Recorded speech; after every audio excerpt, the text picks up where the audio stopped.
preciosas promessas de Deus.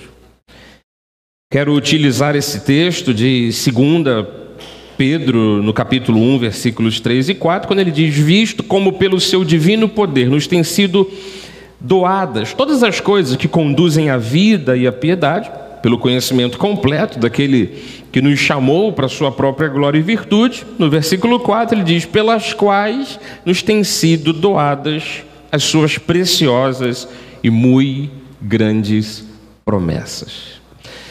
Diante de uma palavra como esta, a gente percebe que o que se passou na vida dos discípulos que se tornaram apóstolos, como é o caso de Pedro, essa carta que a gente acabou de ler foi escrita por um desses discípulos e apóstolos. A gente percebe que a missão de cada um desses homens era divulgar o reino de Deus, divulgar os feitos de Jesus. De uma forma muito privilegiada, Pedro com os seus companheiros, eles viram, com os próprios olhos aquilo que Jesus foi, aquilo que Jesus fez, aquilo que Jesus operou. Então eles recebem essa missão de orientar a igreja, escrever recomendações, escrever cartas. A gente chama de epístola, é o sinônimo de carta, em Portugal se usa epístola. E eles escreviam daquilo que eles precisavam orientar a igreja. Séculos se passaram, estamos hoje num período ultramoderno, e a palavra de Deus continua sendo a orientação mais precisa, continua sendo a orientação sem nenhum equívoco. A palavra de Deus é inerrante, ela não erra, ela não falha. E quando ela diz que nos têm sido doadas pelo poder dele, pelo conhecimento completo, preciosas e muito grandes promessas, amados, nós não podemos, diante de uma palavra como essa, pensarmos que o que Deus prometeu, que o que Deus jurou fazer em toda a história de Deus com os homens, não se encaixe na nossa vida. Se há algum pensamento na sua mente de que você está muito distante desse plano de Deus, tire esse pensamento hoje, porque essas preciosas e muito grandes promessas são exatamente para você, você e você, como era para o povo a quem Pedro estava escrevendo aquela carta. Então eu quero lhe mostrar hoje algumas promessas da parte de Deus que não sei se você vai conhecer ela hoje pela primeira vez, eu não sei se você vai rememorar o que já ouviu, o que já viu, mas eu vou lhe mostrar algumas promessas da parte de Deus que, quando são vivenciadas, quando a gente experimenta esse tipo de promessa, elas transformam a nossa vida por completo. É como um encontro com Jesus. No passado, Jesus se encontrava com as pessoas, tocava um cego, o cego era curado, tocava um leproso, a pele ficava limpa, ele curou paralíticos de nascença, e as pessoas se endireitaram. Hoje eu vou falar um pouquinho assim de uma história muito famosa, de um morto que foi ressuscitado por Cristo. Então, onde Cristo ia, por onde passava, não só tocando as pessoas, até mesmo à distância, até mesmo enviando uma palavra, ele curava pessoas. Nós podemos usufruir desta mesma cura, deste mesmo toque milagroso, deste mesmo agir de Deus séculos depois. Por quê? Porque as promessas de Deus, elas abrangem tudo isso. O que Jesus operava no passado, Ele opera hoje.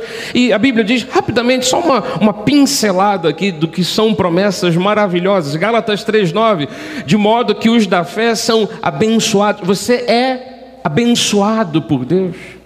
Essas bênçãos vão se manifestando ao longo da sua vida. 1 Pedro 2:24, por suas chagas, pelas chagas de Cristo, fostes sarados. Você já foi sarado. E essa cura, ela se manifesta no momento adequado.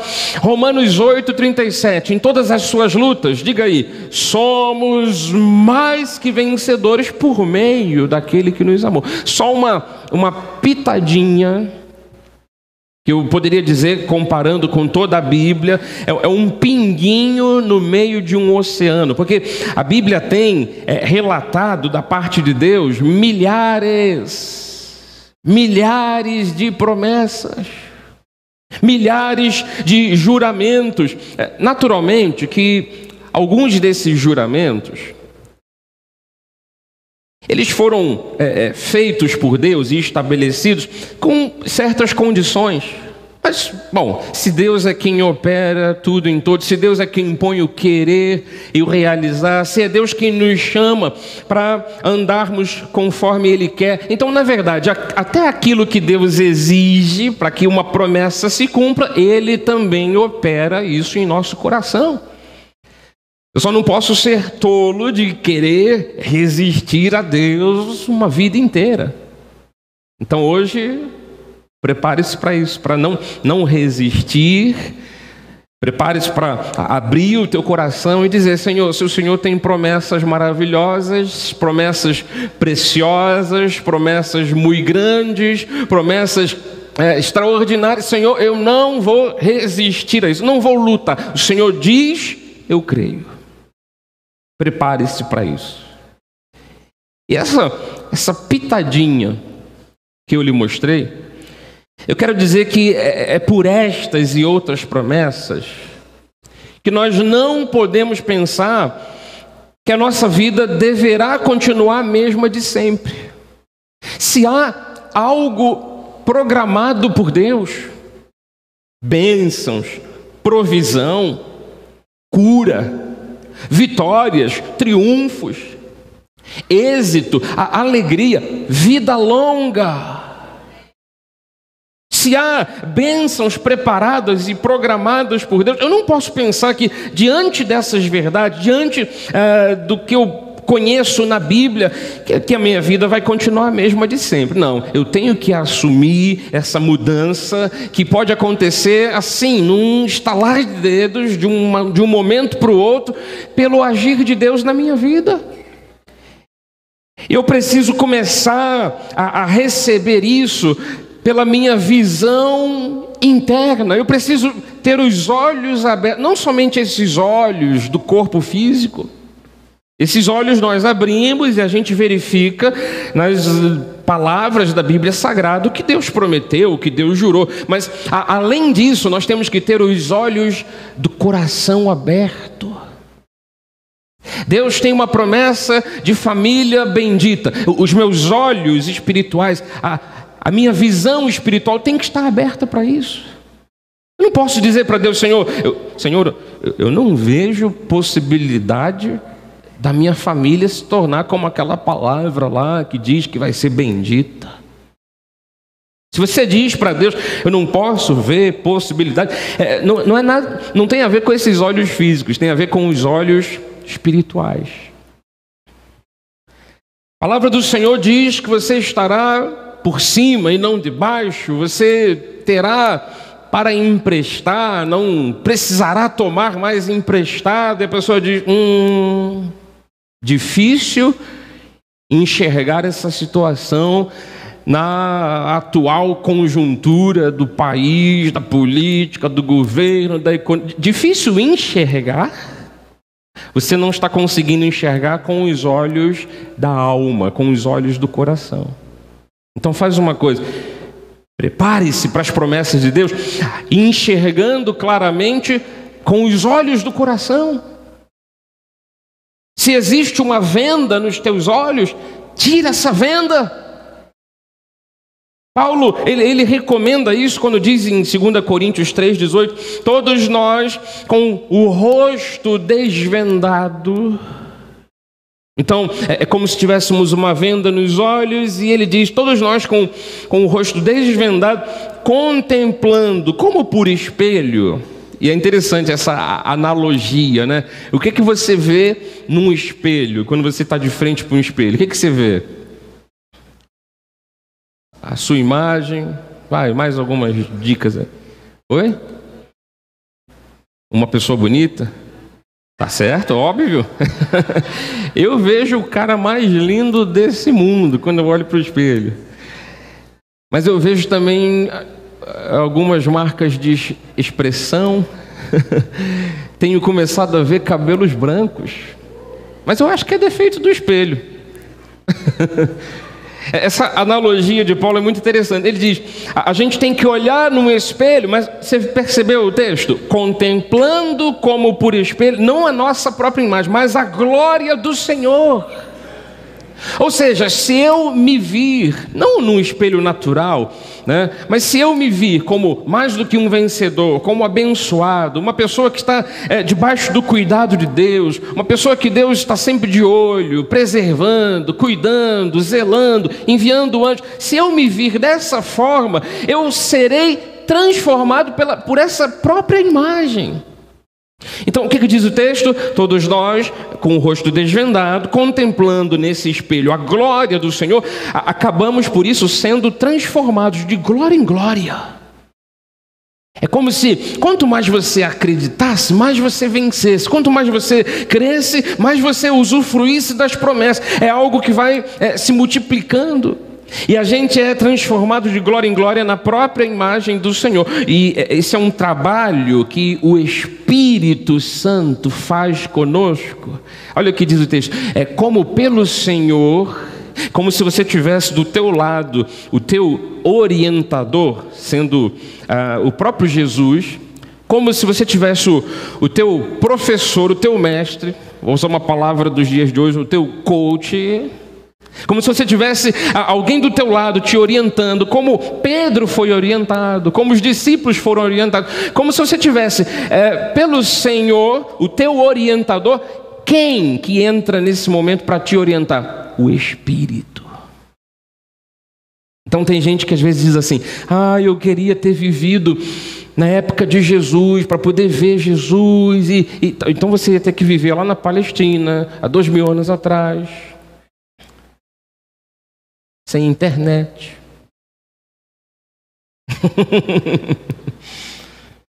Sem as coisas do... Tudo acontece no tempo certo, né? Mas às vezes a pessoa diz assim, eu queria tocar em Jesus, eu queria ter Jesus aqui me dando as mãos, para Ele me conduzir, para Ele me orientar. Esta é uma obra hoje do Espírito Santo.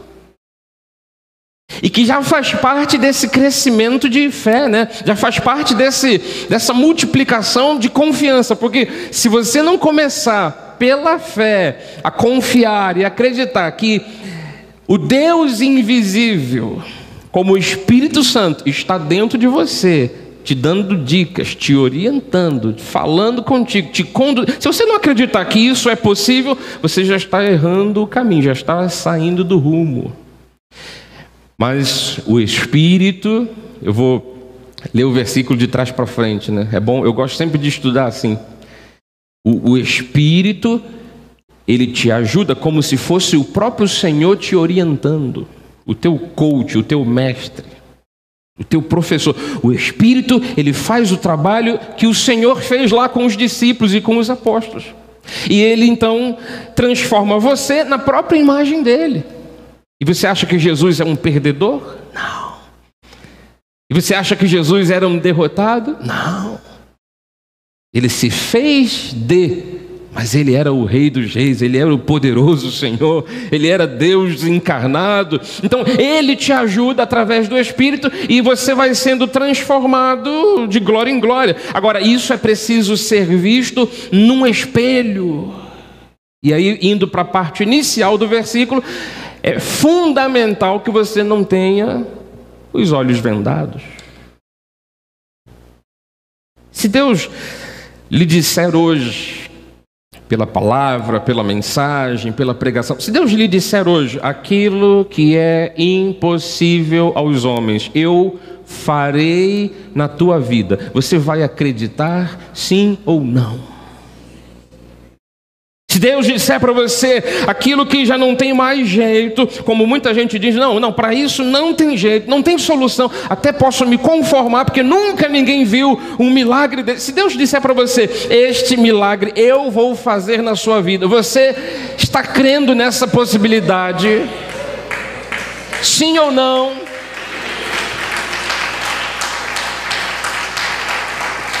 Porque você está aqui hoje para isso, para ser transformado, para contemplar no espelho, não as suas imperfeições, não as suas dificuldades, mas para contemplar no espelho a glória do Senhor. Eu vou lhe mostrar agora um caso que, aos olhos humanos, dentro da perspectiva humana, era um caso impossível. Um caso perdido. João 11 fala da história do amigo de Jesus, a quem ele amava, gostava muito. Fala da história de Lázaro que morreu e Jesus inclusive chorou quando viu que Lázaro estava morto. Diz João 11:17, chegando Jesus encontrou Lázaro já sepultado havia 4 dias. No versículo 21, disse, pois, Marta a Jesus, Marta era irmã de Lázaro, Senhor, se estiveras aqui, não teria morrido meu irmão. Ela sabia do potencial que Jesus tinha para estar perto de Lázaro e dizer, ei, levanta, você não vai morrer, porque ela tinha sabido de milagres, ela tinha visto milagres. Só que ela pensava que havia uma limitação. Jesus estava numa outra cidade, porque estavam perseguindo ele. Ela pensava assim, a solução seria possível se ele estivesse aqui. Ela ainda não estava sabendo muito bem que Jesus poderia dar uma ordem para o mundo espiritual e dizer que assim se faça, que assim seja. E como ele está lá no trono ainda hoje, ele dá essas ordens lá dos céus para a nossa vida, e ele ordena vitória, ordena o milagre, ordena provisão.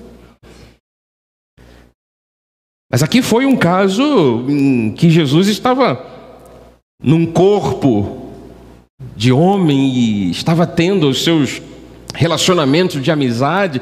Ele era muito chegado a essa família, o Lázaro, a Marta, a outra irmã chamada Maria também.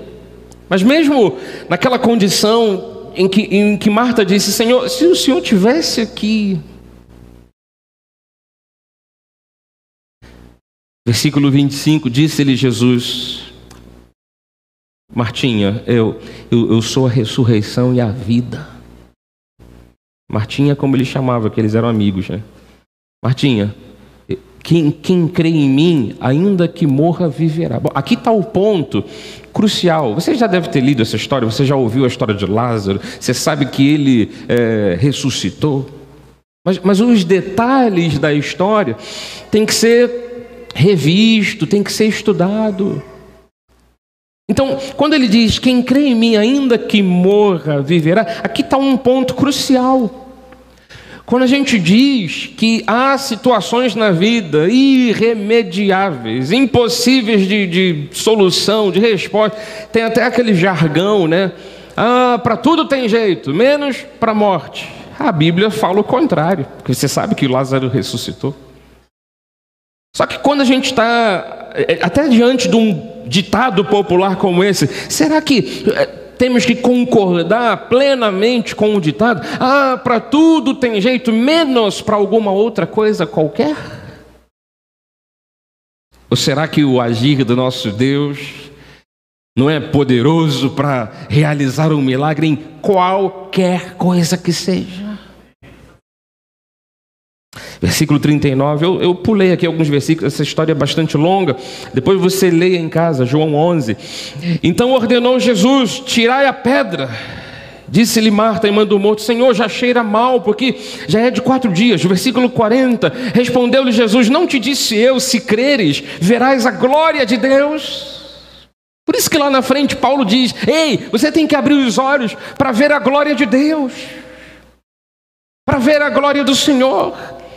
Versículo 43 e 44 diz: e tendo dito isto, clamou em alta voz: Lázaro! A minha primeira Bíblia dizia: sai para fora. Depois foi considerado um erro de português, né? Porque sair sempre é necessariamente para fora. Com um erro de português daquela primeira Bíblia que eu tive, eu sei que Lázaro saiu para fora. Na verdade, saiu aquele que estivera morto. Eu só resumi aqui a história para voltar ao ponto crucial. Existe naturalmente uma solução para a morte? Não.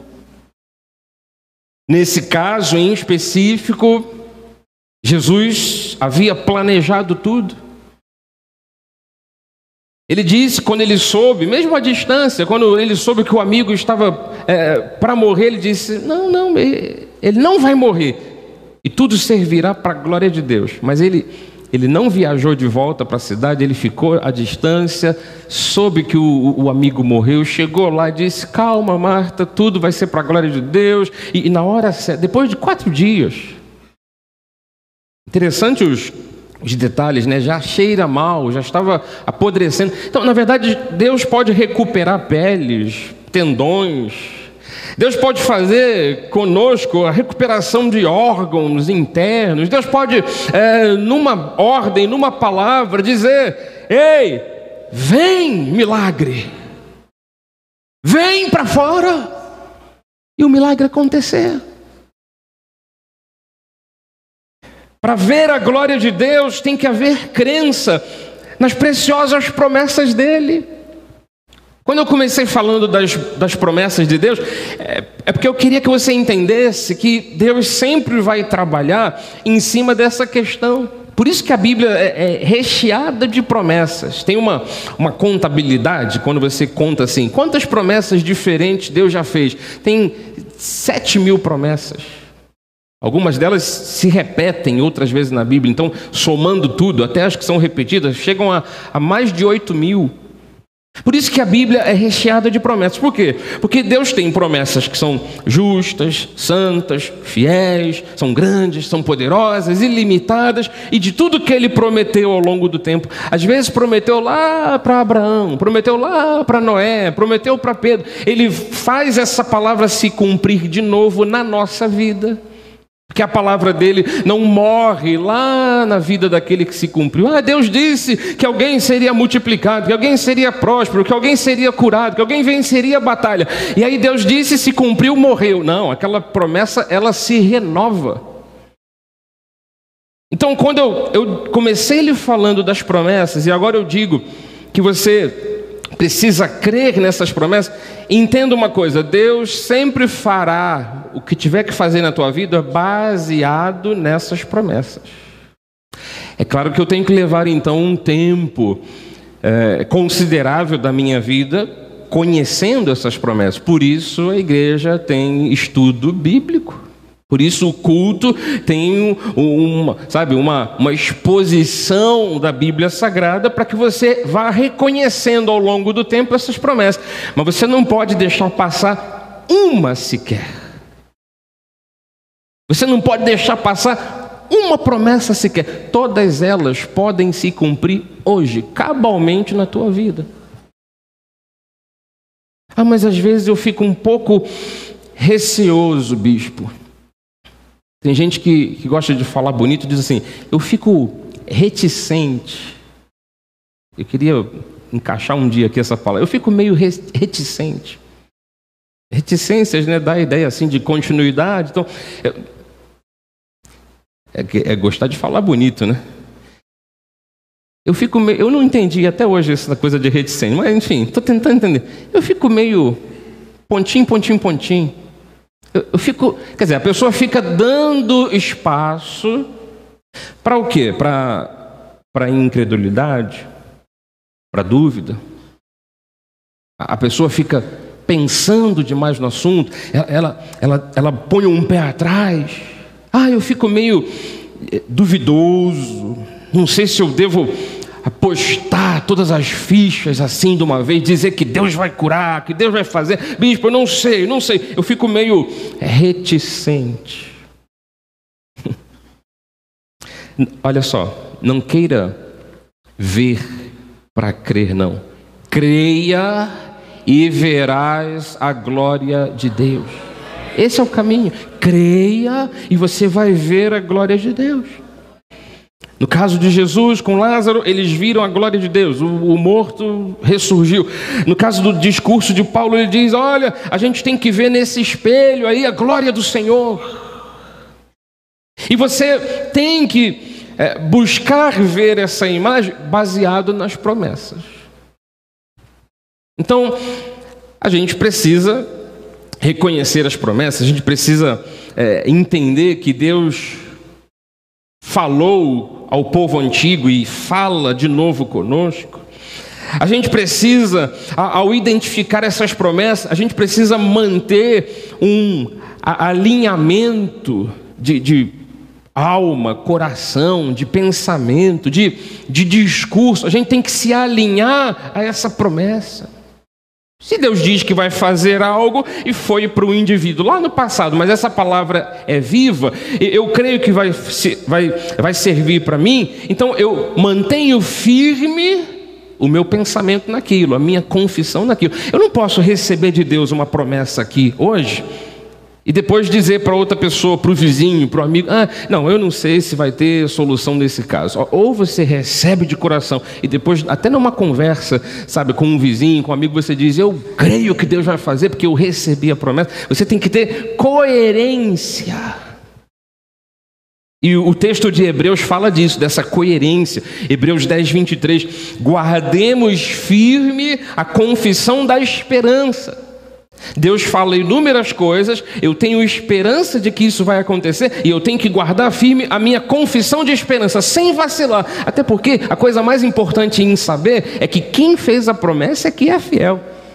Não vai depender única e exclusivamente de mim. Começou nele, a iniciativa foi dele, foi ele que prometeu, foi ele que jurou fazer. 2 Coríntios 1:20, Paulo diz assim: Deus não tem essas milhares de promessas? Porque quantas são as promessas de Deus, tantas tem nele o sim, porquanto também por ele é o amém, para a glória de Deus, por nosso intermédio. Vamos fazer o exercício de ler de trás para frente. Por nosso intermédio, ou seja, através de nós, em nós, diga aí, em mim, em nós. Deus tem um sim e um amém. O que é o sim e o amém? Aquilo que Deus falou, ou aquilo que foi dito, Deus está dizendo: é isso que vai acontecer? Sim. E o que é o amém? Se faça já. Que assim seja, que assim se realize. Aquilo que Deus faz em nós, já tem nele um sim e o amém. E isso é para quantas são as promessas de Deus. Barbaridade. 1 João 5, 14 e 15 nos dá uma direção para quando a gente for orar ao Senhor.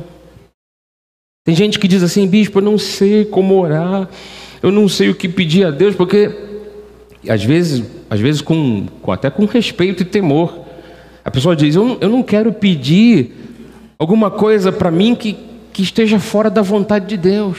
Tá certo. Tá certo. A pessoa tem que ter o respeito e o temor de dizer assim: o que adianta eu pedir alguma coisa que não faça parte da vontade de Deus? É perder tempo. Não é? Só que a pessoa às vezes fica: o que eu vou pedir então? Peça conforme as promessas.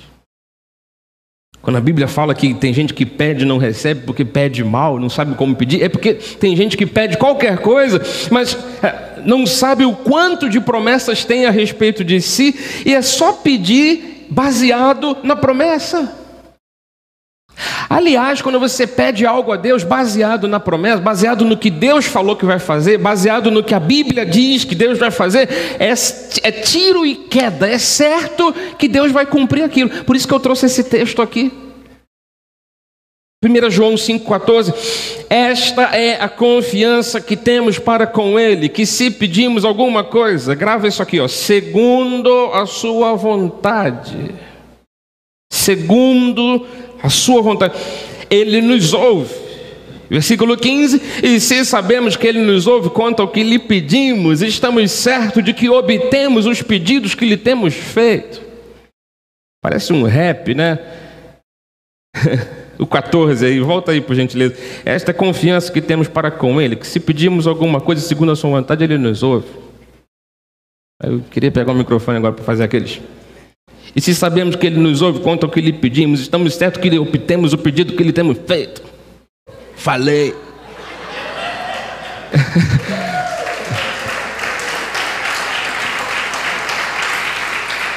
Preste atenção numa coisa. João está dizendo assim: eu tenho essa confiança de pedir segundo a vontade dele e de saber que ele ouve e que atende. O detalhe está naquela expressão, a vontade de Deus. Ora, então, por que eu vou ter dúvida quanto à vontade de Deus? A vontade de Deus está nas promessas. A vontade de Deus está naquilo que Ele já se pronunciou antecipadamente.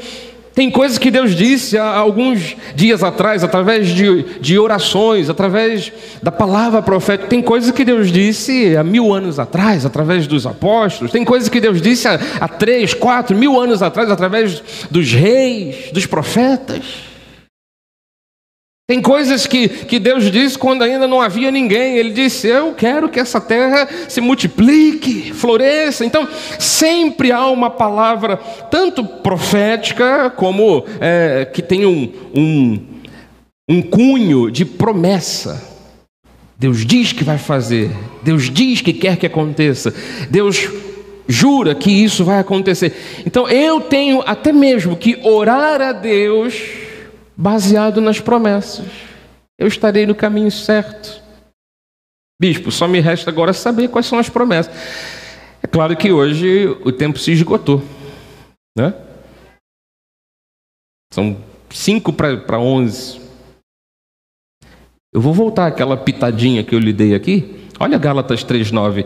De modo que os da fé são abençoados com o crente Abraão. Então, sabe, quando você pedir a Deus: Senhor, eu preciso de algo que me abençoe, peça baseado nisso. Não pense que Deus vai limitar alguma bênção, não, porque Ele já te tem abençoado.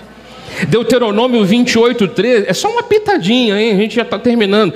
Deuteronômio 28:13, o Senhor te porá por cabeça e não por cauda, só estarás em cima e não de baixo. Então, quando você orar a Deus: Senhor, eu preciso prevalecer, Senhor, eu preciso estar no topo, Senhor, eu preciso avançar. Não é para pisar ninguém, não, mas é para ser honrado e dignificado. Ore em cima da promessa. Não precisa nem ter dúvida de que se Deus vai fazer ou não vai fazer. Não, calma aí. Se Ele me porá por cabeça, Senhor, eu recebo essa palavra aí, Senhor. Você estará orando de maneira certa, você estará orando segundo a vontade de Deus, você vai saber que Ele vai te ouvir e vai lhe responder, e você vai obter o pedido que você tem feito. 1 Pedro 2:24, por suas chagas, pelo que Cristo foi ferido, nós fomos, no mundo espiritual, já aconteceu, fostes, tá? Está no passado, no pretérito perfeito, fostes sarados. 1 João 4:4, maior é aquele que está em vós do que aquele que está no mundo. Aí tem gente que pede a Deus: Senhor, me cerca, Senhor, me protege, me blinda, fecha o meu corpo. Não, isso é coisa da... A pessoa pede qualquer tipo de proteção. Seja o meu escudo, Senhor. Mas pede e fica duvidoso? Não, bispo, porque, sabe, eu fiquei sabendo, é uma notícia de última hora, botaram o meu nome lá na boca do sapo, costuraram, o sapo engasgou. A pessoa, é só orar em cima disso, orando, crendo, maior é aquele que está em vós. Então, pode ser, e isso é seríssimo, né? Pode acontecer uma guerra espiritual contra você. Gente ruim, gente influenciada pelo maligno, que vai lá e coloca o teu nome em algum lugar, na bruxaria. Maior é aquele que está em você. A tua oração de repreensão disso, a tua oração, né, de mandar embora em nome de Jesus, ela tem que ser muito cheia de confiança, baseado na palavra. Por isso que não há espaço, não há lacuna, não há brechas para dúvida. Não é uma ideia nossa. Ai, está amarrado, olho grande. Não é ideia nossa. É ideia da Bíblia, é ideia de Deus. Maior é aquele que está em você. 2 Coríntios 2,14. Graças, porém, a Deus que em Cristo sempre nos conduz em triunfo. Ser conduzido no triunfo é ter vencido a batalha. E Cristo sempre faz isso conosco. A Bíblia não diz que você nunca vai enfrentar a batalha. Não é isso. Mas quando você enfrentar, você vai vencer. Eu já até mostrei aqui Romanos 8,37. Qualquer coisa que venha, qualquer desafio, vamos dizer juntos: somos mais que vencedores por meio daquele que nos amor. O que está te vencendo ou tentando te vencer? O que está tentando superar a tua vida? Você é, por Cristo, mais do que vencedor. 3 amém. 1 aleluia. 4 amém. Mais um glória a Deus. Quem dá mais? Eu quero ver crença no teu coração. Eu quero viver essas promessas e eu quero ver você vivendo. Eu termino dizendo uma coisa.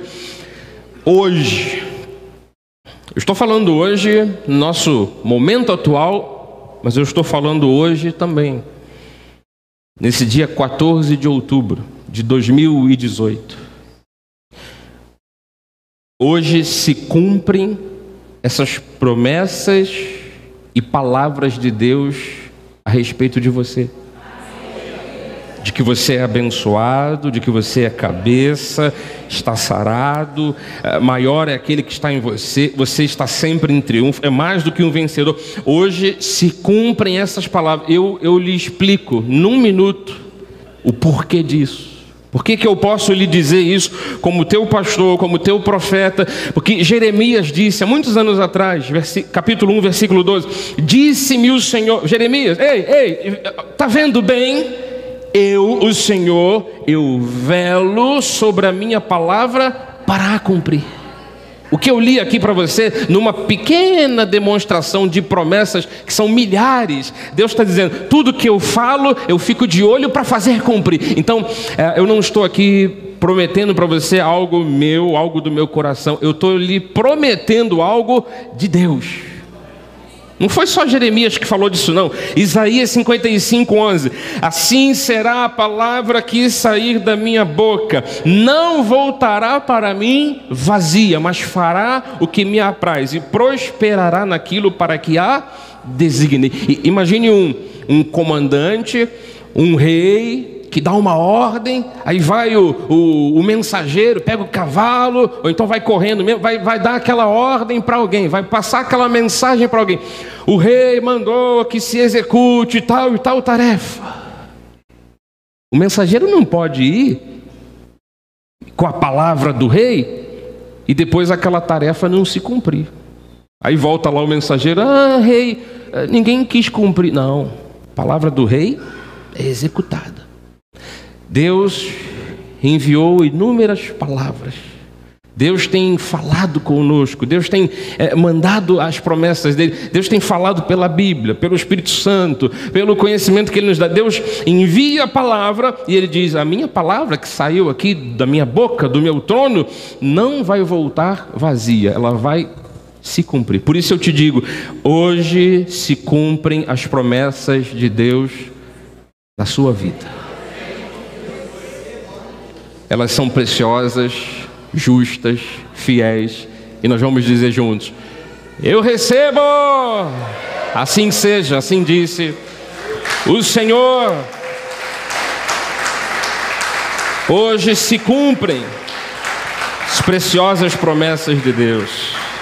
Aleluia!